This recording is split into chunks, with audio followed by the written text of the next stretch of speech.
Alright, Lil Uzi's long-awaited album, Pink Tape, finally dropped, and it only took him 3 years. This was supposed to be a callback to some of his older music. At least that's what my impression going into it was. And to be honest, I was excited, but I didn't think I was gonna like it. And you know what? I'm actually glad I ended up being wrong. The production on every song was crazy good. The vibe of the album kept switching up too. It ain't stay on one thing for too long, which I like. I do gotta say the album had way too many songs on it though, but it's not like it felt long to listen to, if that makes sense. 10 songs into Lil Durk's Almost Healed, and I was already waiting for it to be over. But let's go ahead and get into some of my favorite songs on the album, along with some of the features. I'm gonna go ahead and start with the intro, Flood of the Face. It sounded like a mix of new and old Uzi put together. It was a great intro with a good ass hook on it too, and the voice switch with the beat drop was just crazy. Next, A featuring Travis Scott. Travis ended up getting the first feature on the album, and to be honest, I wasn't crazy about the song. It felt like Travis was kind of weak on it, but I'm also not the biggest Travis Scott fan, so I know a lot of people probably gonna love that song. Crush 'em. The background vocals on this mixed with the hook just make it a crazy hype song to listen to. Times 2, this song probably got the most bubbly beat on the album. I also think it's a Jace reference in there.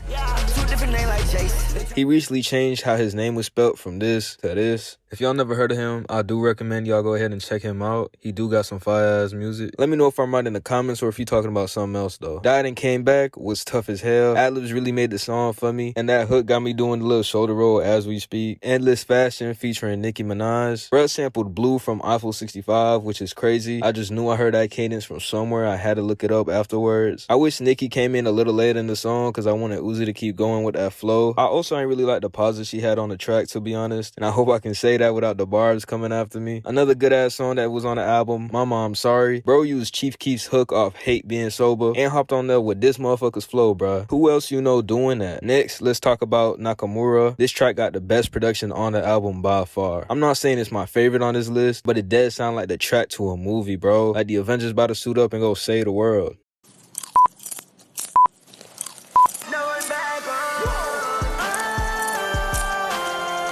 And of course, I gotta speak on I Just Wanna Rock. You lying if you saying it's not the song of the year. This shit did crazy numbers. It's more of a dance song than anything, but you gotta give credit where it's due. Werewolf featuring Bring Me the Horizon. Now, I wasn't a big fan of any of the rock or metal songs, to be honest. They just not my vibe. But I am gonna say the singer from the band killed that chorus, bruh. And I did end up liking it way more than I liked CS and some of the other metal songs. Alright, now Pluto to Mars, arguably my favorite song on the album. As soon as I heard it, I got sent back in time to 2017, no joke. And it just feels good to listen to it, bro. I don't know what else to say for real. If it ain't my top 1, it's definitely my top 2. Patience featuring Don Toliver. This death of driving at night with the windows down kind of vibe. At least that's what it gave me. Don Toliver is singing in the background while Uzi rapping really what made the track. And apparently this was supposed to get replaced with a song that Playboi Carti was on. And I don't know why people like that version. That song was doo-doo garbage for real. That shit was trash, my nigga. You consistently drop the trash.